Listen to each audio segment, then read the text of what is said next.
Hello guys, welcome to my vlog again. Ayan guys, maggata tayo ngayon ng ginataang gulay. Ayan, halo-halo. Ay, namiss ko yung gata. Ito yung ating gata. Wala tayo sa Pilipinas, so wala tayong gata na dikod-kod. Magtis na lang tayo dito. Tapos, ito yung aking hipon. Lagyan ko siya ng hipon guys. Para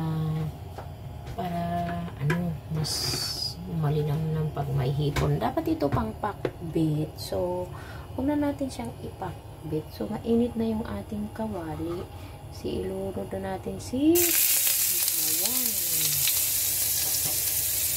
Ibigay natin si bawang guys. Ibitan natin muna yung ating cream. Lagyan natin ng ginger. So, bango.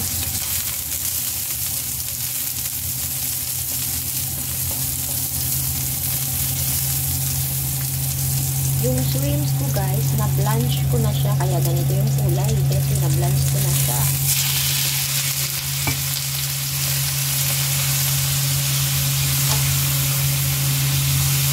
So atin muna siyang i-fry sa bawang, luya at onion.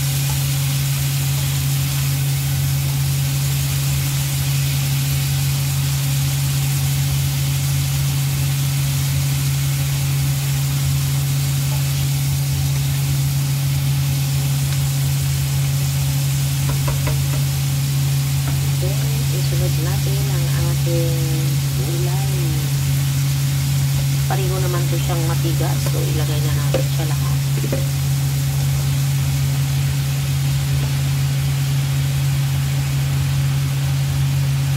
Ayan. Gagataan natin ito guys.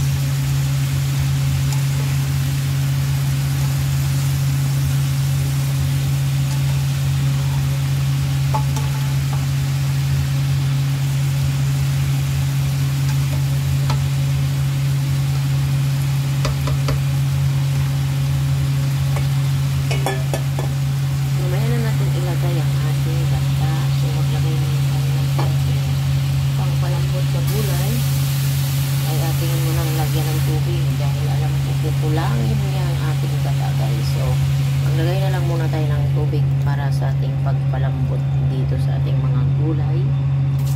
Ayan. So, saka natin ilagay si gata. Ito lang, ganito lang kaliit yung aking gata. So, hindi yan makakaluto. Mamaya na yan siya kapag luto na yung ating gulay. Last natin yung ilagay para paraan lang. So, takpan natin guys. Ating hintayin na lumambot ang ating mga gulay.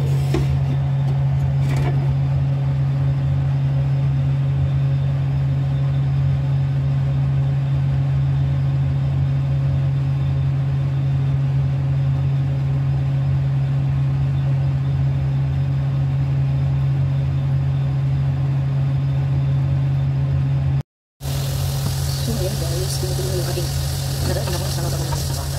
Ito yung sa ating ayan, so ano siya, tumulog na siya guys, may tubig pa siya. Oh no, ito yung ating gulay. So, ang lambot lang yung ating nabigyan ng pangbutin. Lambot niya. So, ilagay na natin yung ating batan natin sa bawang. Magbutak lang sa bawang dahil maliliit ang mga kakalitan. Magbutak lang sa bawang natin lulutang ito guys. Wala na natin sa bawang. Napadami yung tubig ko lagay.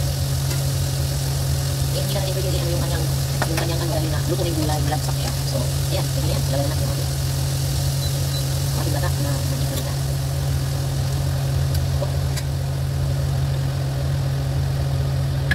Yun. Ayan natin ang gata.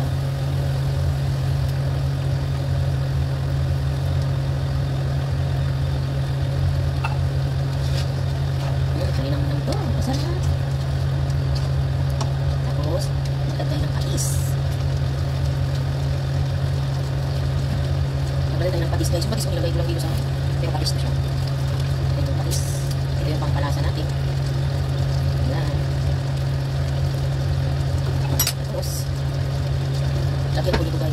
guys, nandito na lahat ng seasoning. May asin na rin ito siya.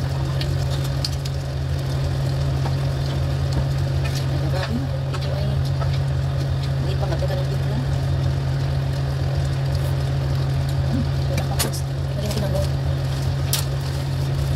cubes. Ayan. Lagyan natin itong kalahati na laman. Lagyan natin yung cubes. Tapos natin itong paano yung gata nito guys. Lagyan natin ang gata na tira na ang kailan. Oh, hindi ko yung sabaw para mas malinam lang siya. So, ayan. Sa halip na pinakbit, nagiging nilataan. Delicious, harap. Sarap naman. Tao pagkado rin. Maalat kasi yung panimpla ko. So, medyo magdagat pa ako ng konting alis. So, nasa panimpla yun guys. Ayan. So, tayo natin na magkano yung ating kata. Tira na lang tayo ng konting kata. So, habang nakulo yan, patuloy ko yung ating fried rice naman ito yung ating alaga. Pero ang aking ginagawa dito sa kabila guys, magultahin ba? Ito. Gawan ko yung aking alaga na fried rice.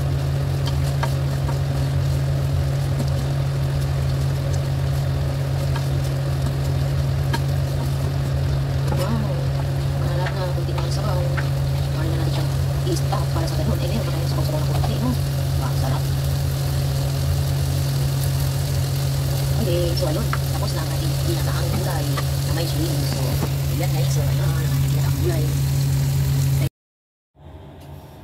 Ayun guys, so kainin na natin yung ating gulay na ginataan. That's it. Ayan, tikman natin kung masarap nga. Sarap talaga to guys kasi halo-halong gulay. Sarap. Tama lang yung timpa para sa akin. Ito yung ating rice. Ayan.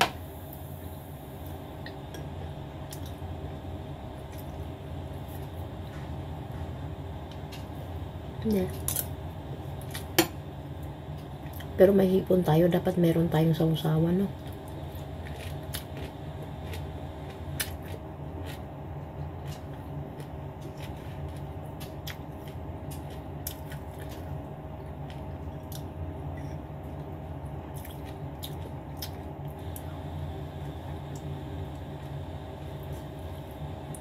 Ito yung kalabasa, malambot siya, nabili ko malambot.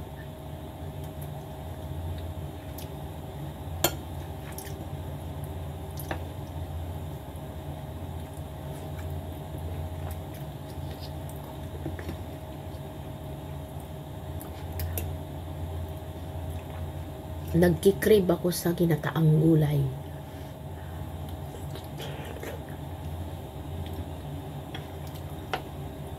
Kain na tayo mga lodi.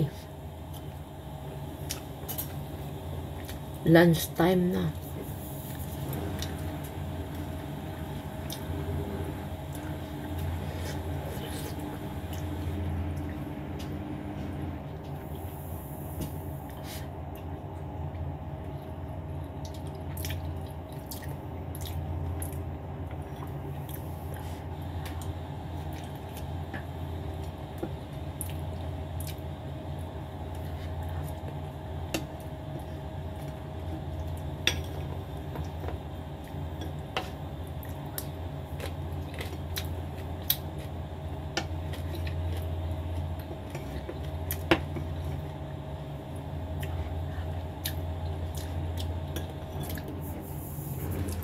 Maliliit lang yung ating hipon.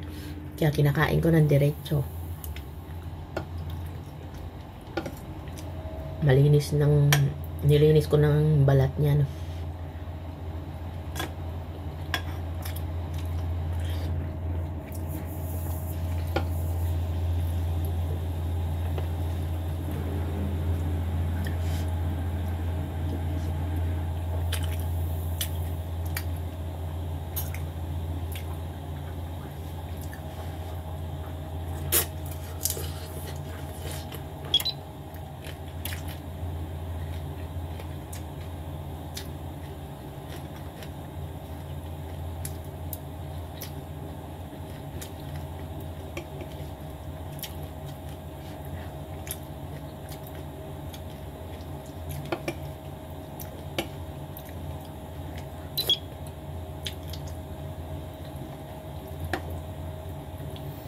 Hindi kasya yung ating video ng pang premiere, kaya nakaharap na naman yung mukha ko sa ano, pang dagdag sa video, ano.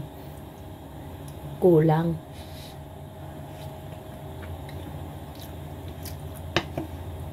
Kaya pasensya na kayo sa mukha ko, ha.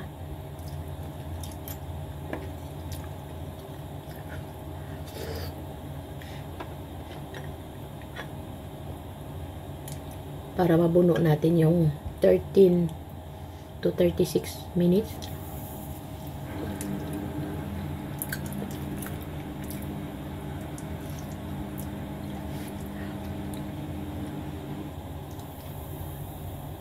Tiyaga lang tayo sa YouTube, guys. Mas okay ang kita sa YouTube kaysa sa Facebook.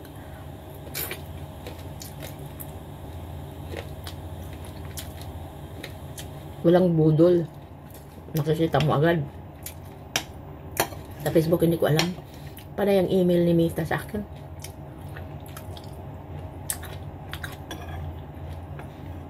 Tapos may expiration naman pala.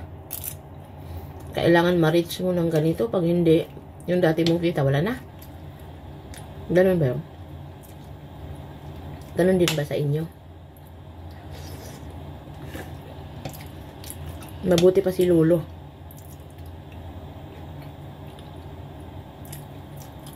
Yung sahod na ang tagal kong hindi makuha kasi gawa ng bank account ko. Pero wala ka. Legit nakuha ko.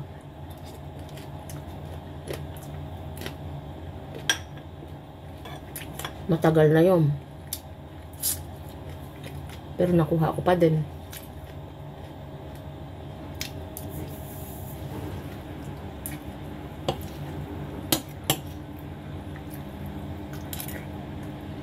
Kaya mga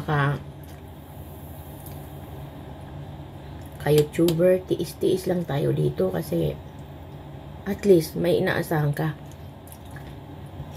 Hindi man tayo buwan-buwan sa sahod. Meron ka pa ding inaasahan. Diba?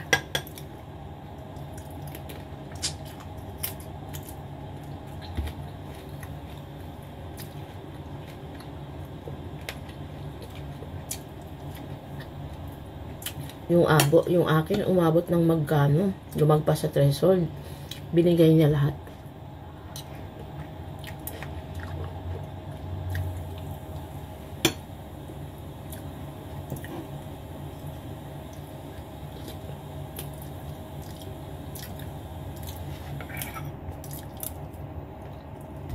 Ang dami ko pang kanin.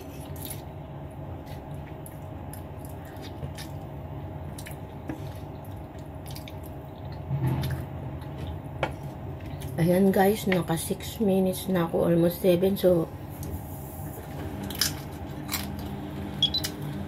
thank you for watching. Bye bye. See you in my next vlog.